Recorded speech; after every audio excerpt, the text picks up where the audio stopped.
بسم الله الرحمن الرحيم.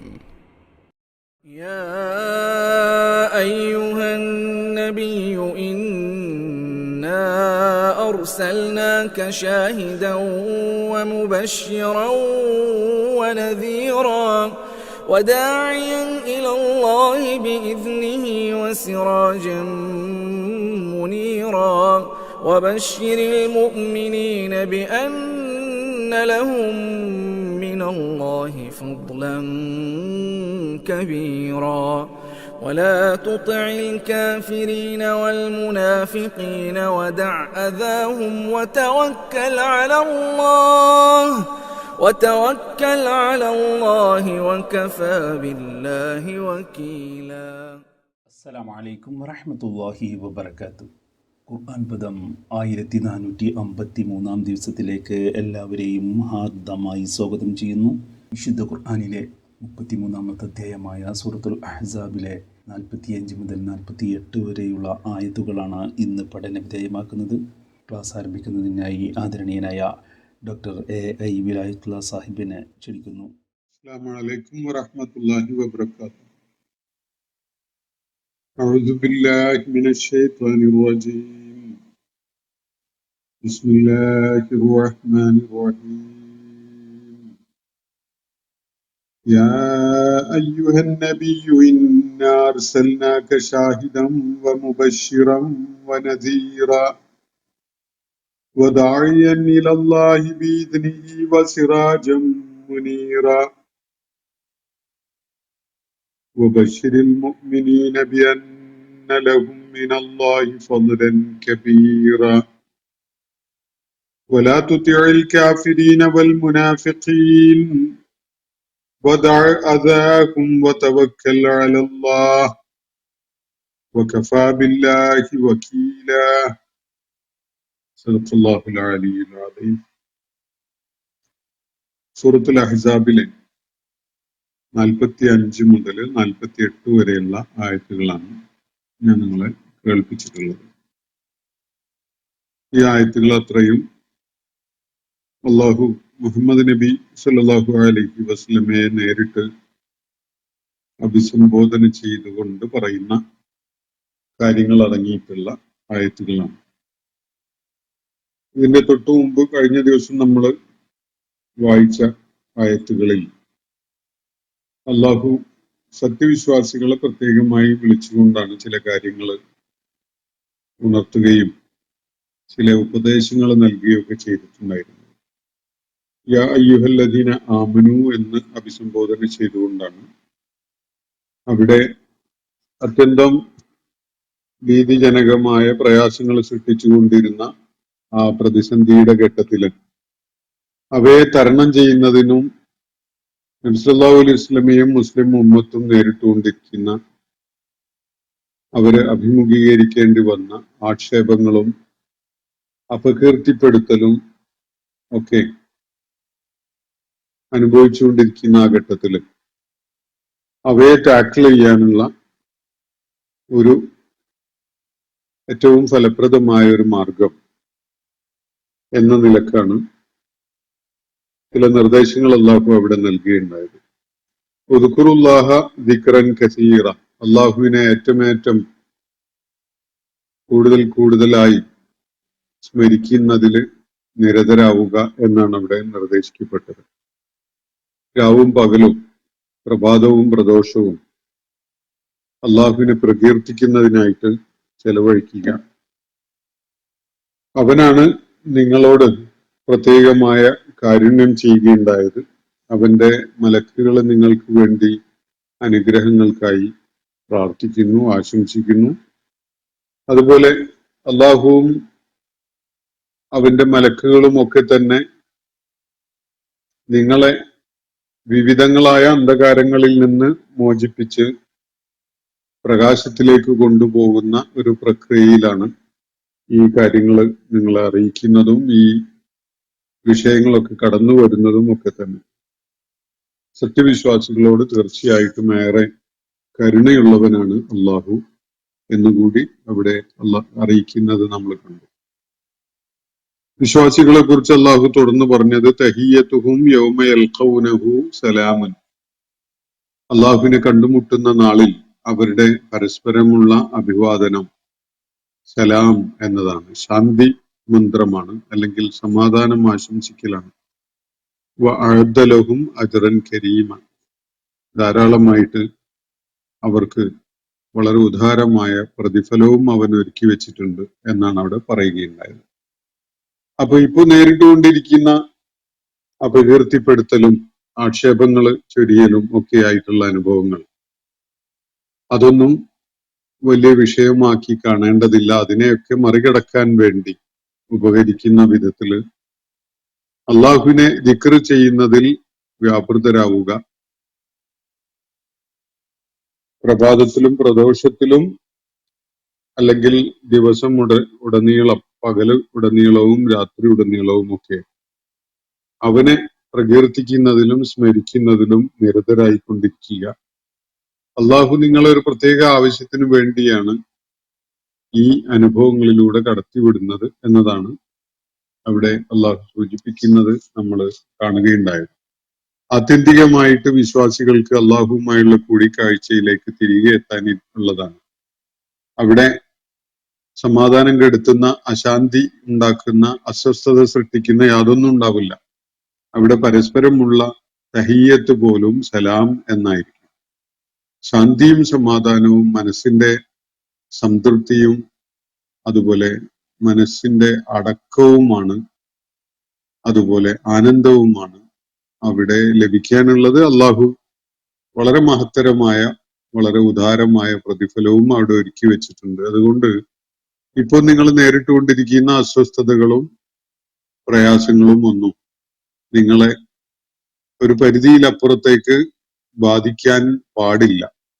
അതിനെ മറികടക്കാൻ നിങ്ങൾക്ക് അള്ളാഹു പറഞ്ഞു തരുന്ന ഒരു ഹിക്മത്ത്, അള്ളാഹുവിന്റെ സ്മരണ, അള്ളാഹുവിനെ കുറിച്ചുള്ള ഓർമ്മ, അള്ളാഹുവിനെ ദിക്ർ ചെയ്യല്, അത് നിങ്ങൾ നിരന്തരമായി അതിലേർപ്പെട്ടുകൊണ്ടിരിക്കുകയും അതില് പൂർണ്ണമായി നിരതരായിരിക്കുകയും ചെയ്തു കഴിഞ്ഞാൽ നിങ്ങൾക്ക് ബാക്കി എല്ലാ കാര്യങ്ങളും, അസ്വസ്ഥത സൃഷ്ടിക്കുന്ന സംഗതികളൊക്കെ മറികടക്കാൻ സാധിക്കും. അതിനെ നിസ്സാരമായിട്ട് കാണാൻ സാധിക്കും എന്നതാണ് സത്യവിശ്വാസികളോടായിട്ട് അള്ളാഹു ഉപദേശിച്ച, അല്ലെങ്കിൽ അവർക്ക് നിർദ്ദേശമായിട്ട് നൽകിയിട്ടുണ്ടായിരുന്ന കാര്യം. അതിനെ തുടർന്ന് അള്ളാഹുവിന്റെ പ്രവാചകനെ നേരിട്ട് അഭിസംബോധന ചെയ്യുകയാണ് അള്ളാഹു. ഈ നിലനിൽക്കുന്ന ആ വെല്ലുവിളികൾ നിറഞ്ഞ ആ സാഹചര്യത്തിന്റെ കേന്ദ്രബിന്ദുവായിട്ടുള്ളത് പ്രവാചകനാണ്. മനുഷ്യകുലത്തിലെ ഏറ്റവും ഉന്നതമായ വ്യക്തിത്വവും സ്വഭാവവും മഹിമയും ഒക്കെ ഉണ്ടായിരുന്ന വ്യക്തിയായിട്ട്, അഷ്റഫുൽ ഖൽഖ് എന്ന് വിശേഷിപ്പിക്കപ്പെടുന്ന ആളായി ജീവിച്ച പ്രവാചകൻ, അദ്ദേഹത്തിന്റെ വ്യക്തിത്വത്തിന്റെ എല്ലാവിധ നന്മയും ഇല്ലാതാക്കുന്ന വിധത്തിലുള്ള ഒരു വെല്ലുവിളിയാണ് ഇപ്പോൾ നേരിട്ടുകൊണ്ടിരുന്നത്. അദ്ദേഹത്തെ കരിവാരി തേക്കാനും ചെളിവാരി എറിയാനും ആക്ഷേപങ്ങൾ ചൊരിയാനും ഒക്കെയാണ് സമൂഹം ഇറങ്ങിത്തിരിച്ചിരിക്കുന്നത്. അതുകൊണ്ട് കാര്യങ്ങളുടെ വസ്തുതകളൊക്കെ വെളിപ്പെടുത്തിയതിന് ശേഷം വിശ്വാസികൾക്ക് പ്രായോഗികമായ ഒരു രീതി ആ സാഹചര്യത്തെ നേരിടാനുള്ളത് പറഞ്ഞു കൊടുത്തതിനെ തുടർന്ന് അള്ളാഹു തന്റെ പ്രവാചകന്റെ നേരെ തന്നെ തിരിഞ്ഞുകൊണ്ട് അദ്ദേഹത്തെ ആശ്വസിപ്പിക്കുകയും അദ്ദേഹത്തിന് കരുത്ത് പകരുകയും ചെയ്യുന്ന ചില കാര്യങ്ങളാണ് ഇവിടെ നമ്മൾ ഇന്ന് വായിച്ചു വെച്ച ആയത്തുകളിലായിട്ട് അള്ളാഹു പങ്കുവെക്കുന്നത്. നമുക്ക് ആ ആയത്തുകളെ സൂക്ഷ്മമായിട്ടൊന്ന് വായിച്ചു നോക്കാം. യാ അയ്യുഹൻ നബിയു, അള്ളാഹുവിന്റെ പ്രവാചകനെ വളരെ ഇമ്പമാർന്ന വിധത്തിൽ വിളിക്കുന്ന ഒരു രീതിയാണിത്.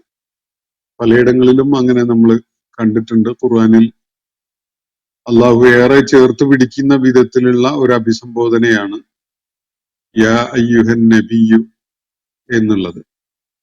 റസൂൽ എന്ന് പറഞ്ഞുകൊണ്ടും നബി എന്ന് പറഞ്ഞുകൊണ്ടും ഒക്കെ അള്ളാഹുവിന്റെ പ്രവാചകനെ അഭിസംബോധന ചെയ്യുന്നത്, അത് വളരെയേറെ നബിയോട് ഒരു ഇഷ്ടം കാണിക്കുന്ന, ഒരു അദ്ദേഹത്തെ വളരെ ഏറ്റവും ഉത്തമമായ രീതിയിൽ അഭിസംബോധന ചെയ്തുകൊണ്ട് അദ്ദേഹത്തെ ചേർത്ത് പിടിക്കുന്ന ഒരു ശൈലിയാണ് എന്ന് ചൂണ്ടിക്കാണിക്കപ്പെട്ടിട്ടുണ്ട്. അപ്പൊ യാ അയ്യുഹൻ നബിയു, പ്രവാചകരെ, ഇന്നാ അർസൽനാക്ക, നിശ്ചയമായിട്ടും ഒരു സംശയവും വേണ്ട, താങ്കളെ നാം അയച്ചിരിക്കുകയാണ്, മുർസലായിട്ട് താങ്കളെ വിട്ടിരിക്കുകയാണ്. താങ്കളെ ഇന്നാ അർസൽനാക്ക എന്ന് പറഞ്ഞാൽ നാം താങ്കളെ അയച്ചിരിക്കുന്നു, ദൂതനായിട്ട് അയച്ചിരിക്കുന്നു. ഷാഹിദൻ വ മുബശ്ശിറൻ വ നദീറ, 3 പദവികൾ നൽകിക്കൊണ്ടാണ്, അല്ലെങ്കിൽ 3 പ്രത്യേകമായ ദൗത്യം ചുമതലപ്പെടുത്തപ്പെട്ട വിധത്തിലാണ് താങ്കളെ നാം അയച്ചിട്ടുള്ളത്. ഒന്ന്, ഷാഹിദായിട്ടാണ്, താങ്കളെ സാക്ഷിയായിട്ടാണ് അയച്ചിരിക്കുന്നത്. നമുക്കതിന്റെ വിശദാംശങ്ങളിലേക്ക് വരാം. ഇപ്പൊ മുബശ്ശിറൻ, സന്തോഷവാർത്ത പകരുന്നവനായിക്കൊണ്ട്, സന്തോഷ വൃത്താന്തവുമായി വരുന്ന ആളായിട്ടാണ് അയച്ചിരിക്കുന്നത്. വനദീറൻ, താക്കീതുകാരൻ അല്ലെങ്കിൽ മുന്നറിയിപ്പുകാരനായിട്ടാണ് അയച്ചിരിക്കുന്നത്. അപ്പൊ താങ്കളെ 3 പ്രത്യേകമായ കാര്യങ്ങൾ എടുത്തു പറഞ്ഞുകൊണ്ട് ആ വിധത്തിലാണ് നാം അയച്ചിരിക്കുന്നത് എന്നതാണ് ഈ ആയത്തിൽ പറയുന്നത്. അതിൽ അവസാനിക്കുന്നില്ല, ചില കാര്യങ്ങൾ കൂടി തുടർന്ന് പറയുന്നുണ്ട്. അപ്പോ ഇന്നാ അർസൽനാക്ക, പ്രവാചകരെ, നിശ്ചയമായിട്ടും നാം താങ്കളെ നിയോഗിച്ച് അയച്ചിരിക്കുന്നു. ഷാഹിദൻ വ മുബശ്ശിറൻ വ നദീറ, ഈ 3 നിലക്ക്. ഒന്ന്, ഷാഹിദായിട്ട്, സാക്ഷിയായിട്ട്. അള്ളാഹുവിന്റെ പ്രവാചകനാണ്, സത്യവും അസത്യവും വേർതിരിച്ച് കാണിക്കുന്ന ആ വിഷയത്തില് ഹലാൽ ഏത്, ഹറാം ഏത്, നന്മ ഏത്, തിന്മ ഏത്, സത്യമേത്, അസത്യമേത് എന്ന വിധത്തില് കാര്യങ്ങളെ വ്യക്തമാക്കിക്കൊണ്ട് സമൂഹത്തിന്റെ മുന്നിൽ സാക്ഷിയായി നിലകൊള്ളുന്നത്. അത് അദ്ദേഹം വാക്കുകളെ കൊണ്ട് വ്യക്തമാക്കുന്നുണ്ട്, അദ്ദേഹം കർമ്മതലത്തില് അതിന് സാക്ഷ്യം വഹിക്കുന്നുണ്ട്. എല്ലാ കാര്യങ്ങളിലും അങ്ങനെയാണ്. അത് വ്യക്തമായി വാച കാര്യങ്ങൾ പറഞ്ഞു കൊടുക്കുക എന്നതിലൂടെ സത്യത്തിന് സാക്ഷിയായിക്കൊണ്ടാണ് പ്രവാചകൻ നിലകൊള്ളുന്നത്. അതേപോലെ തന്നെ അദ്ദേഹം കർമ്മ മണ്ഡലത്തിൽ അത് കൊണ്ടുവന്നുകൊണ്ട്, അത് പ്രവൃത്തിയിലേക്ക് കൊണ്ടുവന്നുകൊണ്ട് ആ കാര്യത്തിന്റെ സാക്ഷിയാവുകയാണ്. 3ാമതൊരു സാക്ഷ്യം നബി സല്ലല്ലാഹു അലൈഹി വസല്ലം വഹിക്കുമെന്ന് ഖുർആൻ തന്നെ നൽകുന്ന സൂചന, അത് അള്ളാഹുവിന്റെ മുന്നിൽ ഹാജരാക്കപ്പെടുന്ന ഘട്ടത്തില് തന്റെ സമൂഹത്തിന്റെ പേരിൽ സമൂഹത്തിന്റെ നിലപാട് എന്തായിരുന്നു എന്ന കാര്യത്തില് അള്ളാഹുവിന്റെ പ്രവാചകൻ സാക്ഷിയാവും. സൂറത്തുൽ ബഖറയിൽ ഒരു സൂചന നൽകപ്പെടുന്നത് നമ്മൾ കാണുന്നുണ്ട്. വകദാലിക ജഅൽനാകും ഉമ്മത്തൻ വസതൻ ലിതകൂനു ശുഹദാ അലന്നാസ് വയകൂന റസൂലു ഷഹീദൻ അലൈക്കും എന്ന് പറഞ്ഞുകൊണ്ടുള്ള ഒരു ആയത്ത്. അപ്രകാരം നാം നിങ്ങളെ മധ്യസ്ഥാനീയരായ ഒരു സമുദായമാക്കിയിരിക്കുന്നു, നിങ്ങൾ ജനങ്ങളുടെ കാര്യത്തിൽ സാക്ഷികളാകുന്നതിന് വേണ്ടി നിങ്ങളുടെ കാര്യത്തിൽ പ്രവാചകൻ സാക്ഷിയാകുന്ന വിധത്തിൽ എന്നാണ് ഇവിടെ പറയുന്നത്. അപ്പോ ദൈവിക സന്ദേശം ഭൂമിയിൽ മനുഷ്യർക്കായി സമർപ്പിക്കപ്പെട്ടിരിക്കുന്നു, അതിന്റെ കർമ്മ മാതൃക അവരുടെ മുന്നിൽ അവതരിപ്പിക്കപ്പെട്ടിരിക്കുന്നു എന്ന കാര്യത്തിനുള്ള സാക്ഷിയാണ് അള്ളാഹുവിന്റെ ദൂതൻ. അന്ത്യനാളിൽ അള്ളാഹുവിന്റെ മുന്നിൽ വിചാരണക്കായിട്ട് ഹാജരാക്കപ്പെടുമ്പോ ഞങ്ങളൊന്നും അറിഞ്ഞില്ല, കേട്ടില്ല എന്ന് പറയാൻ കഴിയാത്ത വിധത്തിൽ മനുഷ്യരുടെ കാര്യത്തിൽ അള്ളാഹുവിന്റെ പ്രവാചകൻ സാക്ഷിയാണ്. പ്രവാചകൻ ദൗത്യം നിർവഹിച്ച് പൂർത്തീകരിച്ച ഘട്ടത്തില് ഹജ്ജത്തുൽ വദാഇന്റെ സന്ദർഭത്തില് അലാ ബല്ലഗത്ത് എന്ന് ചോദിക്കുന്ന ഒരു ചോദ്യമുണ്ട്. ഞാൻ എത്തിച്ചു തന്നിട്ടില്ലേ കാര്യങ്ങളൊക്കെ, അള്ളാഹുവിന്റെ സന്ദേശം നിങ്ങളിലേക്ക് തികവാർന്ന വിധത്തിൽ ഒന്നും വിട്ടുകളയാതെ എത്തിച്ചു തന്നിട്ടില്ലേ എന്നാണ്. അത് ആ പുരുഷാരം ഒന്നാകെയായിട്ട് നൽകിയ മറുപടി ബലാ എന്നാണ്. അതേ പ്രവാചകരെ താങ്കൾ എത്തിച്ചു തന്നിരിക്കുന്നു എന്നാണ് അവർ പറഞ്ഞിട്ടുള്ളത്. അപ്പോ ഹജ്ജത്തുൽ വദാഇല് ഒരു സാക്ഷ്യം വഹിക്കുന്നുണ്ട്. ഇനി അള്ളാഹുവിന്റെ മുന്നിൽ ഹാജരാക്കപ്പെടുന്ന ഘട്ടത്തിൽ ആർക്കും ഞാൻ അറിഞ്ഞില്ല, കേട്ടില്ല എന്ന് പറയാൻ കഴിയാത്ത വിധത്തില് അള്ളാഹുവിന്റെ പ്രവാചകന്റെ സാക്ഷ്യം വീണ്ടും അവിടെ കാണിക്കപ്പെടും. അപ്പോ അള്ളാഹുവിന്റെ പ്രവാചകനെ കേൾക്കാത്തവര്, കാണാത്തവര്, അറിയാത്തവര്, അദ്ദേഹം മുന്നോട്ട് വെച്ച ആശയം എന്താണെന്ന് മനസ്സിലാക്കാൻ പറ്റിയിട്ടില്ലാത്തവര് എന്നൊക്കെ പറഞ്ഞുകൊണ്ട് പലരും വരാനിടയുണ്ട്. പക്ഷെ അതൊന്നും പ്രസക്തമാകാത്ത വിധത്തിൽ ദൗത്യ നിർവഹണം പൂർത്തിയാക്കിയതും പരോക്ഷമായോ പ്രത്യക്ഷമായോ ഏതെങ്കിലുമൊക്കെ വിധത്തില് ഈ സന്ദേശം അറിയാനും കേൾക്കാനും കഴിഞ്ഞതായിട്ടും ആ ഘട്ടത്തില് എല്ലാവരുടെയും കാര്യത്തില് അള്ളാഹുവിന്റെ പ്രവാചകൻ സാക്ഷിയാവുന്നതാണ് എന്നതാണ് ഇവിടെ സൂചിപ്പിക്കപ്പെടുന്ന ഒരു കാര്യം. ചില ആളുകള് നമ്മുടെയൊക്കെ പ്രവർത്തനങ്ങൾക്ക് അള്ളാഹുവിന്റെ പ്രവാചകൻ സാക്ഷിയാകുന്നു എന്ന അർത്ഥത്തിൽ ഈ ഷാഹിദ് എന്ന പദത്തെ വ്യാഖ്യാനിച്ചത് കാണാൻ സാധിക്കും. യഥാർത്ഥത്തിൽ അത് തെറ്റായൊരു വ്യാഖ്യാനമാണ്. നമ്മുടെ പ്രവർത്തനങ്ങൾക്ക് സാക്ഷിയാവാൻ അള്ളാഹു അത് രേഖപ്പെടുത്താനൊക്കെയായി മലക്കുകളെ നിയോഗിച്ചിട്ടുണ്ട്. അത് വേറെ തന്നെ ഒരു കാര്യമാണ്. അള്ളാഹുവിന്റെ ദൂതൻ ജീവിച്ചിരുന്ന കാലത്ത് തന്നെയും അവിടെ കൂടിയിരുന്ന അദ്ദേഹത്തെ ഇത്തിബാഴ് ചെയ്തിരുന്ന മുഴുവൻ ആളുകളുടെയും ചെയ്തികള് കണ്ട് അതിന് സാക്ഷിയാവുക എന്നൊരു കാര്യം അദ്ദേഹം നിർവഹിക്കുന്നില്ല. അത് അദ്ദേഹത്തെ ചുമതലപ്പെടുത്തിയൊരു കാര്യവുമല്ല.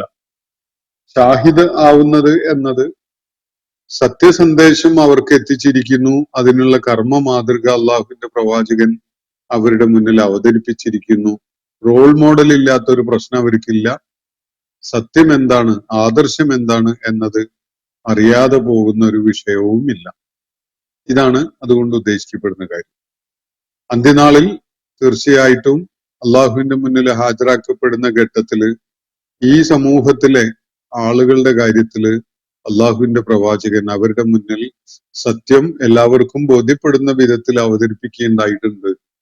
അത് കർമ്മരൂപത്തില് കാണിച്ചു കൊടുത്തിട്ടുമുണ്ട് എന്നത് അള്ളാഹുവിന്റെ പ്രവാചകൻ സാക്ഷ്യം വഹിക്കുന്ന ഒരു കാര്യമാണ്. അപ്പോ ഇവിടെ പ്രതിയോഗികൾ, ഇസ്ലാമിന്റെ ശത്രുക്കള്, യഹൂദരും ക്രൈസ്തവരും അതുപോലെ കപടവിശ്വാസികളും ബഹുദൈവ ആരാധകരും ഒക്കെ അദ്ദേഹത്തിന്റെ മേൽ ചൊരിഞ്ഞുകൊണ്ടിരുന്ന ആക്ഷേപങ്ങളും ആരോപണങ്ങളും ഒക്കെ ഉണ്ടല്ലോ. അതിന്റെ ഒന്നും യാതൊരു വിധത്തിലുള്ള നെഗറ്റീവ് ഇമ്പാക്റ്റും താങ്കളുടെ മേൽ ഉണ്ടാവേണ്ടതില്ല എന്നാണ് അള്ളാഹുവിന്റെ പ്രവാചകനെ അള്ളാഹുവിടെ ഉണർത്തുന്നത്. ഒരു സംശയവും വേണ്ട, സന്ദേഹം ഒന്നും ആവശ്യമില്ല.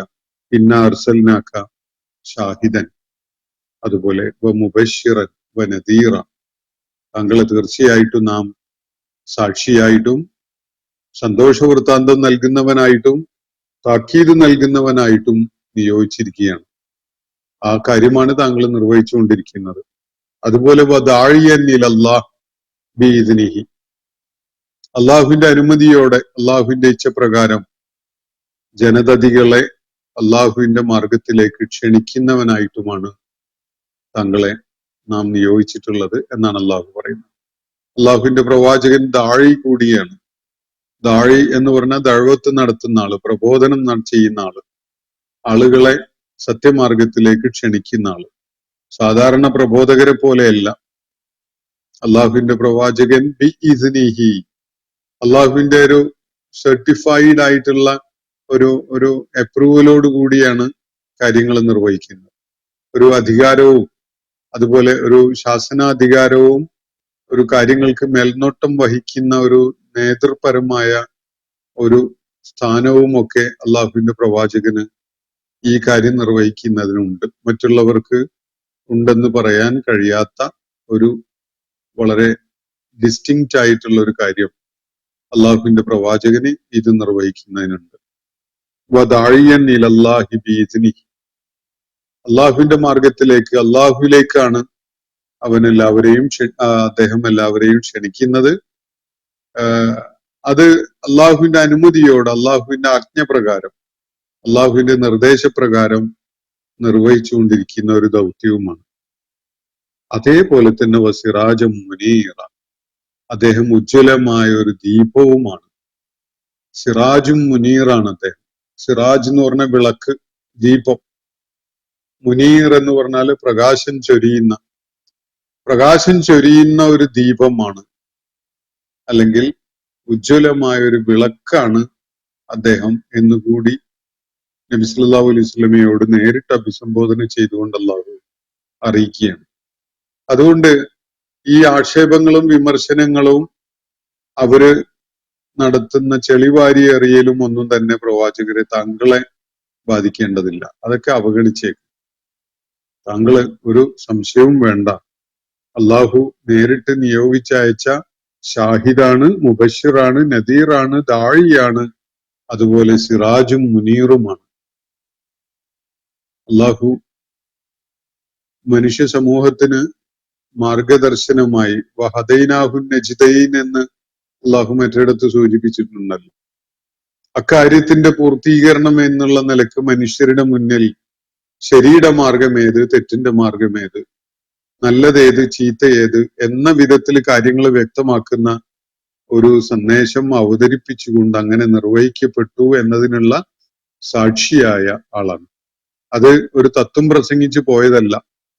പൂർണ്ണതയോടെ, കൃത്യതയോടെ അത് ജീവിച്ച് കാണിച്ചു കൊടുക്കുകയായിരുന്നു അള്ളാഹുവിന്റെ പ്രവാചകൻ. അപ്പോ കർമ്മതലത്തിൽ കൂടി അത് പ്രായോഗികമാണ് എന്നത് ബോധ്യപ്പെടുത്തിക്കൊണ്ട് ആ കാര്യം നിർവഹിച്ചിരിക്കുകയാണ്. എന്നിട്ടോ മുബശ്ശിറായിട്ടും നദീറായിട്ടുമാണ് അദ്ദേഹം ആ ദൗത്യം നിർവഹിച്ചിട്ടുള്ളത്. സത്യമാർഗം പിൻപറ്റുന്നവർക്ക് അള്ളാഹുവിന്റെ വലിയ പ്രതിഫലം അവരെ കാത്തിരിക്കുന്നുണ്ട്. അള്ളാഹു അവർക്കായിട്ട് വലിയ പ്രതിഫലം ഒരുക്കി വെച്ചിട്ടുണ്ട്. ജന്നാത്തുൽ ഫിർദൗസ് അവർക്കായിട്ട് അള്ളാഹു സജ്ജീകരിച്ചു വെച്ചിട്ടുണ്ട്. അതുപോലെ ധിക്കരിച്ചുകൊണ്ട് അസത്യത്തെ പിന്തുടരുകയും ധിക്കാരം കാണിക്കുകയും താൻപോരിമയിൽ കഴിയുകയും ഒക്കെ ചെയ്ത ആളുകൾ, അഹന്തയിലും നിഗളിപ്പിലുമായിട്ട് കഴിഞ്ഞുകൂടിയവർ, അത്തരം ആളുകൾക്ക് അള്ളാഹു കടുത്ത ശിക്ഷയും ഒരുക്കി വെച്ചിട്ടുണ്ട്. നാറു ജഹന്നം അവർക്കായിട്ട് ഒരുക്കി വെച്ചതാണ് എന്ന താക്കീതും നിർവഹിക്കുകയാണ് അള്ളാഹുവിന്റെ പ്രവാചകൻ ചെയ്തിട്ടുള്ളത്. വദാഇയൻ ഇലല്ലാഹി ബിഇദ്നി, അള്ളാഹുവിലേക്ക്, അള്ളാഹുവിന്റെ മാർഗത്തിലേക്ക് അവന്റെ നിർദ്ദേശപ്രകാരം അവന്റെ അനുമതിയോടുകൂടി ജനങ്ങളെ പ്രബോധനം ചെയ്യുന്ന ദാഴിയായിട്ട് കൂടി അള്ളാഹുവിന്റെ പ്രവാചകൻ നിലകൊണ്ടിട്ടുണ്ട്. വസിറാജം മുനീറ, ലോകത്തിന് പ്രകാശം പരത്തുന്ന ഉജ്ജ്വലമായൊരു വിളക്കായിട്ടാണ് അദ്ദേഹം നിലകൊള്ളുന്നത്. നമുക്ക് ഓരോ വിഷയത്തിലും മനുഷ്യ ജീവിതവുമായി ബന്ധപ്പെട്ടുകൊണ്ടുള്ള നൂറ് വിഷയങ്ങള് നമ്മുടെ നിത്യജീവിതത്തിലും സാമൂഹ്യ ജീവിതത്തിലും ഒക്കെ ആയിട്ട് നിരന്തരം കടന്നു വരാറുണ്ട്. ഇതിലേത് വിഷയം എടുത്ത് പരിശോധിച്ചാലും അതിൽ ഏറ്റവും പ്രകാശപൂർണിമയോടുകൂടി മനുഷ്യരാശിയെ ഓരോ വിഷയത്തിലും മാർഗദർശനം ചെയ്യുന്നത് ആരാണ് എന്നത് നോക്കിയാൽ ഭൂമുഖത്ത് കഴിഞ്ഞ പിന്നിട്ട 1500ഓളം വർഷങ്ങളായിട്ട് സിറാജും മുനീറായിട്ട് പ്രഭ ചൊരിയുന്ന ഒരു ദീപമായിട്ട് നിലകൊള്ളുന്നത് ആരാണ് എന്നത് പരിശോധിച്ചാൽ അത് അള്ളാഹുവിന്റെ പ്രവാചകൻ മുഹമ്മദ് മുസ്തഫ സല്ലല്ലാഹു അലൈഹി വസല്ലം ആണ് എന്ന കാര്യം ആർക്കും ബോധ്യപ്പെടും. അത് മുസ്ലിങ്ങൾക്ക് മാത്രം ബോധ്യപ്പെടുന്ന ഒരു കാര്യമല്ല. മൈക്കൽ എച്ച് ആർട്ടിന്റെ ദ 100 എന്ന പേരിൽ പ്രസിദ്ധമായ ഒരു പുസ്തകം ഉണ്ടല്ലോ. അപ്പോ അതിലേറ്റവും മുന്തിയ സ്ഥാനം കൊടുത്തുകൊണ്ട് അദ്ദേഹം പരിചയപ്പെടുത്തുന്നത് അള്ളാഹുവിന്റെ പ്രവാചകനെയാണ്. ചരിത്രത്തിലെ ശ്രദ്ധേയരായ 100 ആളുകളെ, വളരെ ഇൻഫ്ലുവൻഷ്യലായ ആളുകളെ, അതിൽ 1-ാം സ്ഥാനം മുഹമ്മദ് നബി സല്ലല്ലാഹു അലൈഹി വസല്ലമക്ക് അദ്ദേഹം കൊടുക്കുന്നതിന് കാരണമായിട്ട് അദ്ദേഹം വിശദമാക്കുന്നത് ജീവിതത്തിന്റെ ഓൾറൗണ്ട് ആയിട്ടുള്ള എല്ലാ മേഖലയിലുമുള്ള മാതൃക തീർത്തുകൊണ്ട്, എല്ലാ മേഖലയിലും ഏറ്റവും ഉത്തമമായ മാതൃക തീർത്തുകൊണ്ട് ജീവിച്ച ചരിത്രത്തിലെ അദ്ദേഹത്തിന് കണ്ടെത്താൻ പറ്റിയ ഒരേ ഒരു വ്യക്തി മുഹമ്മദ് സല്ലല്ലാഹു അലൈഹി വസല്ലം ആണ് എന്നതാണ്.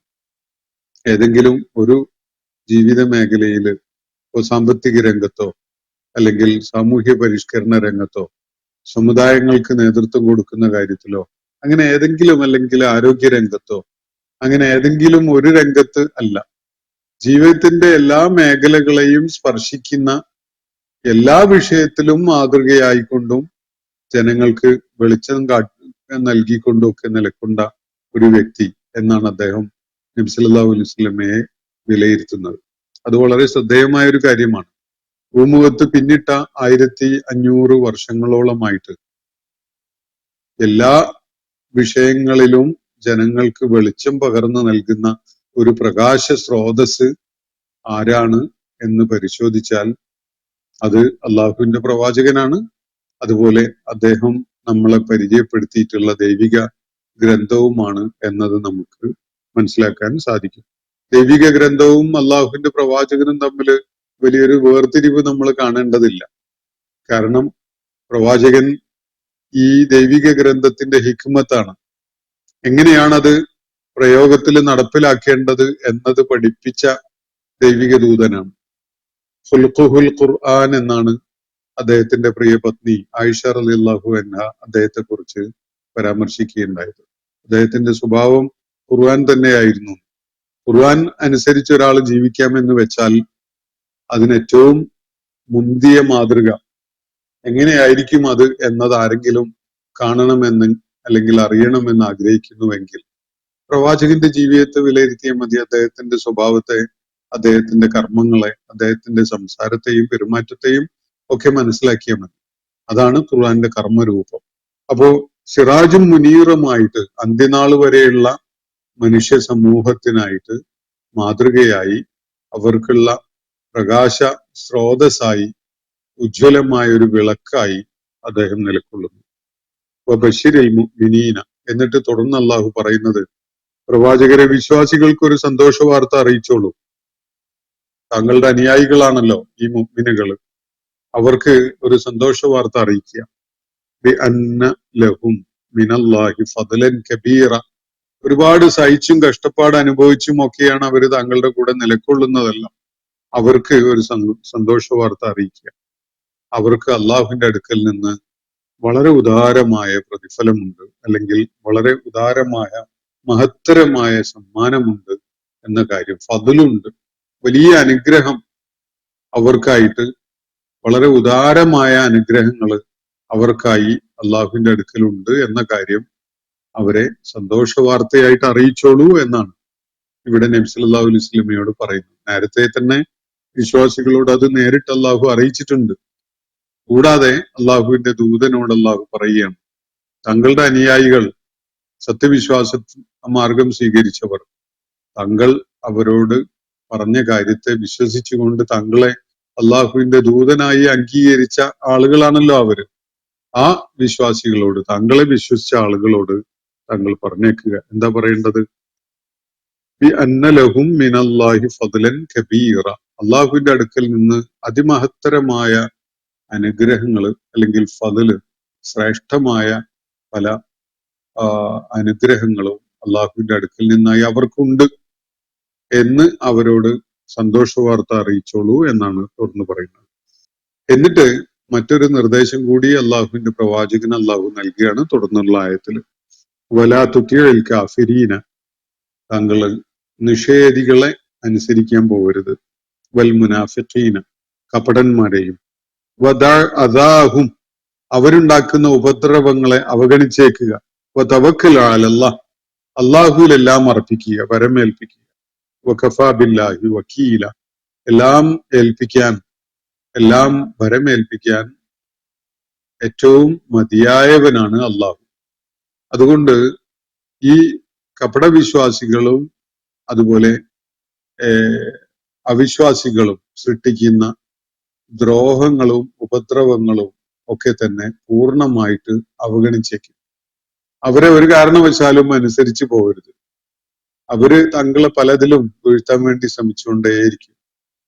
അങ്ങനെയാണല്ലോ, കുമ്പിടാൻ ഒരുങ്ങുന്നവനെ നിലത്ത് ശിരസ് വെച്ച് കാലില് വീഴുന്ന, അല്ലെങ്കിൽ സാഷ്ടാംഗം ചെയ്യുന്നവനാക്കി മാറ്റുന്ന ഒരു നിലപാടാണ് ഇസ്ലാമിന്റെ വിരോധികള് ഇങ്ങനെ സ്വയം വിധേയപ്പെടാൻ സന്നദ്ധരാകുന്ന പ്രകൃതം കാണിക്കുന്ന വിശ്വാസികളുടെ കാര്യത്തിൽ ചെയ്യുക. നമ്മുടെയൊക്കെ രാജ്യ സാഹചര്യത്തിൽ തന്നെ നമ്മൾ നിരന്തരം കണ്ടുകൊണ്ടിരിക്കുക. ഹഖ് അള്ളാഹുവിന്റെ ദീനാണ് എന്നതിൽ യാതൊരു സംശയവുമില്ല. പക്ഷെ പല വിധത്തിലുള്ള ഉരുക്കുമുഷ്ടികളും കാണിച്ച്, അല്ലെങ്കിൽ നിയമത്തിന്റെയോ, അവരുണ്ടാക്കിയ ബുദ്ധിശൂന്യമായ നിയമങ്ങളുടെയോ, അല്ലെങ്കിൽ വളരെ നികൃഷ്ടമായ അവരുടെ കുടിലത മുഴുവനും പ്രകടമാകുന്ന ഭരണ നയങ്ങളുടെയൊക്കെ ഫലമായിട്ട് വിശ്വാസികളെ അവര് നിരന്തരം വേട്ടയാടിക്കൊണ്ടിരിക്കുക. അവരെ കീഴ്പ്പെടുന്നവര്, വിധേയപ്പെടുന്നവര്, അതുപോലെ അടിമ മനസ്ഥിതി കാണിക്കുന്നവരാക്കി മാറ്റുന്ന ഒരു രീതി ഭരണാധികാരികൾക്ക്, വിശേഷിച്ച് ദൈവിക മാർഗദർശനം അടിസ്ഥാനപ്പെടുത്തിയുള്ളതല്ലാത്ത ഭരണം നിർവഹിക്കുന്ന തരം ആളുകൾ നിരന്തരം കാണിച്ചുകൊണ്ടിരിക്കും. അധികാരമാണ് അവരുടെ മുഷ്ക്, അതുപോലെ നിയമമാണ് അവരുടെ ചീട്ട്. ഇതൊക്കെ വെച്ചുകൊണ്ട് ദൈവിക നിയമങ്ങളെയും ദൈവിക ആദർശത്തെയും വെല്ലുവിളിക്കുകയാണ് അവര്. അത് പിൻപറ്റുന്ന ആളുകളെ ഏതെങ്കിലും നിലക്ക് വീഴ്ത്തി അവരെ ഒതുക്കിയിട്ട് അവരെ അടിമകളാക്കിയാലേ തൃപ്തി വരുള്ളൂ എന്ന നിലക്കാണ് അവരുടെ പ്രതികരണം. അതിനൊക്കെ വഴങ്ങിക്കൊടുക്കുക എന്നത് വിശ്വാസികളുടെ ഒരു നിലപാടാകാൻ പാടില്ല. അവയെ അവഗണിക്കുകയാണ് വേണ്ടത്. അദാഹു, അവര് പല വിധത്തിലുള്ള ദ്രോഹങ്ങൾ ചെയ്തു എന്ന് വരും, പക്ഷെ അതിനൊക്കെ ചെവിക്കൊടുക്കാൻ നിൽക്കരുത്. അദാഹും, അവര് തീർക്കുന്ന സകല ഉപദ്രവങ്ങളെയും വിട്ടേക്കുക, അവഗണിച്ചേക്കുക. എന്നിട്ട് തവക്കൽ അലല്ലാഹ്, വിശ്വാസദാർഢ്യത നിലനിർത്തിക്കൊണ്ട് കാര്യങ്ങളൊക്കെയും അള്ളാഹുവിൽ ഭരമേൽപ്പിക്കുക. നമ്മൾ വിശ്വാസപരമായ ദാർഢ്യതയിൽ നിലകൊള്ളുകയാണെങ്കിൽ ഇവര് നമ്മളെ, നമ്മുടെ കുടുംബത്തെ, നമ്മളെ മക്കളെ, പെണ്ണുങ്ങളെ, സ്ത്രീകളെ എല്ലാവരെയൊക്കെ ആകെ തകർത്ത് കളയും എന്നൊക്കെ ആയിരിക്കും നമ്മളുടെ മനസ്സിൽ രൂപപ്പെടുന്ന ആശങ്ക. അത് വേണ്ട, ഇവരെ വിശ്വസിക്കാൻ കൊള്ളൂല. ഇവരുടെ നിയമ സംവിധാനങ്ങളോ അല്ലെങ്കിൽ സുരക്ഷാ സംവിധാനങ്ങളോ ഒന്നും തന്നെ ആശ്രയിച്ചുകൊണ്ട് കഴിയേണ്ടവരല്ല നിങ്ങള് വിശ്വാസദാർഢ്യത കൈവരിക്കുകയും അള്ളാഹുവിൽ ഭരമേൽപ്പിക്കുകയുമാണ് ചെയ്യേണ്ടത്. ആവശ്യമുണ്ടാവുമ്പോ ഇവരൊന്നും ഉണ്ടാവില്ല. നമ്മൾ പലപ്പോഴും പിന്നിട്ട ഏതാനും വർഷങ്ങൾക്ക് മുമ്പ് നമ്മള് ഇതൊക്കെ പല നാടുകളിലും, നമ്മുടെ തന്നെ നാട്ടിലെ പല പട്ടണങ്ങളിലും കണ്ടതാണ്. നിയമ സംവിധാനങ്ങളോ പോലീസോ സംവിധാനമോ ഒന്നും സംരക്ഷണത്തിന് വരും എന്ന് വിചാരിച്ചു നിൽക്കുന്നത് ഒട്ടും യുക്തിപൂർവകമായ ഒരു കാര്യമല്ല. വിശ്വാസദാർഢ്യതയിൽ നിലകൊള്ളുകയും ഇത്തരം ആക്ഷേപങ്ങളെയും വിമർശനങ്ങളെയും ആക്രമണങ്ങളെയും ഒക്കെ അവഗണിക്കുകയും ഹക്കിനു വേണ്ടി നിലകൊള്ളുകയും കാര്യങ്ങൾ അള്ളാഹുവിൽ ഭരമേൽപ്പിക്കുകയും ചെയ്യുക എന്നതാണ് ചെയ്യേണ്ടത് എന്നാണ് അള്ളാഹുവിടെ പ്രവാചകനെ പഠിപ്പിക്കുന്ന കാര്യം. തവക്കൽ അലല്ലാഹ്, അള്ളാഹുവിൽ ഭരമേൽപ്പിക്കുക. കാരണം വകഫാ ബില്ലാഹി വക്കീല, വക്കീലാവാൻ, ഭരമേൽപ്പിക്കപ്പെടുന്നവനാകാൻ ഏറ്റവും തികഞ്ഞവൻ, ഏറ്റവും യോഗ്യതയുള്ളവൻ അള്ളാഹു തന്നെയാണ്. ആ കാര്യം വിശ്വാസികൾക്ക് എപ്പോഴും ഓർമ്മ വേണം. നമ്മളെ ബാങ്ക് ബാലൻസിൽ ഭരമേൽപ്പിക്കാൻ കഴിയില്ല, ഉദ്യോഗത്തില് അല്ലെങ്കിൽ പെൻഷനില് ഭരമേൽപ്പിക്കാൻ കഴിയില്ല. അതുപോലെ നാട് ഭരിച്ചുകൊണ്ടിരിക്കുന്ന ആളുകളുടെ വാക്കുകളില് ഭരമേൽപ്പിക്കാൻ കഴിയില്ല, അതിനെ ആശ്രയിച്ചുകൊണ്ട് നിലകൊള്ളാൻ കഴിയില്ല. ഇതൊക്കെ പല താല്പര്യങ്ങളുടെയും ആളുകളായിരിക്കും. പലപ്പോഴും അങ്ങനെയാണ്. അപൂർവമായിട്ട് മാത്രമേ നന്മയും സത്യവും ഉയർത്തിപ്പിടിക്കുന്ന നീതിബോധമുള്ള ആളുകൾ ഇത്തരം സംഗതികൾ കൈകാര്യം ചെയ്യുന്നവരായിട്ടുണ്ടാവാറുള്ളൂ. അതുകൊണ്ട് ഇത്തരം പ്രത്യക്ഷത്തിൽ സഹായമാകും, പിന്തുണയാകും എന്നൊക്കെ കരുതുന്ന സംഗതികളെ ആശ്രയിച്ചുകൊണ്ട് നിലകൊള്ളുന്നത് ഒരിക്കലും തന്നെ ബുദ്ധിപൂർവകമായ ഒരു കാര്യമല്ല. അത് അള്ളാഹുവിന്റെ പ്രവാചകന്റെ കാര്യത്തില് അഹ്സാബ് യുദ്ധത്തിന്റെയും ബനു ഖുറൈള ഉപരോധത്തിന്റെയും ഘട്ടത്തിലെന്ന് മാത്രമല്ല, എല്ലാ ഘട്ടങ്ങളിലും എല്ലാ വിശ്വാസികളെയും സംബന്ധിച്ചിടത്തോളം ഇത് തന്നെയാണ് ശരി. അതാവും, അവരുടെ ഉപദ്രവം, ശല്യം, ദ്രോഹം അതൊക്കെ അങ്ങ് അവഗണിച്ചേക്കും. തവക്കൽ അലല്ലാഹ്, എല്ലാം അള്ളാഹുവിൽ അർപ്പിച്ചുകൊണ്ട് നിലകൊള്ളുക. വകഫാ ബില്ലാഹി വക്കീല, അള്ളാഹുവാണ് ഭരമേൽപ്പിക്കുവാൻ ഏറ്റവും തികവുള്ളവൻ, യോഗ്യതയുള്ളവൻ, അർഹൻ എന്നാണ്. തികഞ്ഞവൻ അവനാണ്. വേറെ ആരും ആ തികവുള്ള വിധത്തില് ഭരമേൽപ്പിക്കപ്പെടാൻ പറ്റുന്നവരല്ല. ഇതാണ് അള്ളാഹു ഇവിടെ പ്രവാചകനെ ഉണർത്തുന്ന കാര്യം. അള്ളാഹുവിന്റെ പ്രവാചകന് വളരെയേറെ ആത്മധൈര്യം പകരുന്നതും അദ്ദേഹത്തിന്റെ നിലപാടുകളില് ഭദ്രതയും ദാർഢ്യതയും പകർന്നു നൽകുന്നതും ഒക്കെ ആയിട്ടുള്ള ധൈര്യപ്പെടുത്തുന്ന, ശക്തി പകരുന്ന വാക്കുകളാണ് ഇന്ന് നമ്മൾ പഠന വിധേയമാക്കിയ ആയത്തുകളിൽ അടങ്ങിയിട്ടുള്ളത്. ഇന്നത്തെ സെഷൻ ഇവിടെ അവസാനിക്കുകയാണ്. വാഹിർ ദഅ്വാന അനിൽ ഹംദുലില്ലാഹി റബ്ബിൽ ആലമീൻ. അസ്സലാമു അലൈക്കും വറഹ്മത്തുള്ളാഹി വബറകാതുഹു. ഇന്നത്തെ ഖുർആൻ പദം ഇവിടെ സമാപിക്കുന്നു. ഖുർആൻ പഠനത്തിൽ പങ്കെടുത്ത എല്ലാവർക്കും അല്ലാഹു അർഹമായ പ്രതിഫലം നൽകി അനുഗ്രഹിക്കട്ടെ. വആഖിർ ദഅവാനാ അനിൽ ഹംദുലില്ലാഹി റബ്ബിൽ ആലമീൻ. അസ്സലാമു അലൈക്കും വറഹ്മത്തുള്ളാഹി വബറകാതുഹു.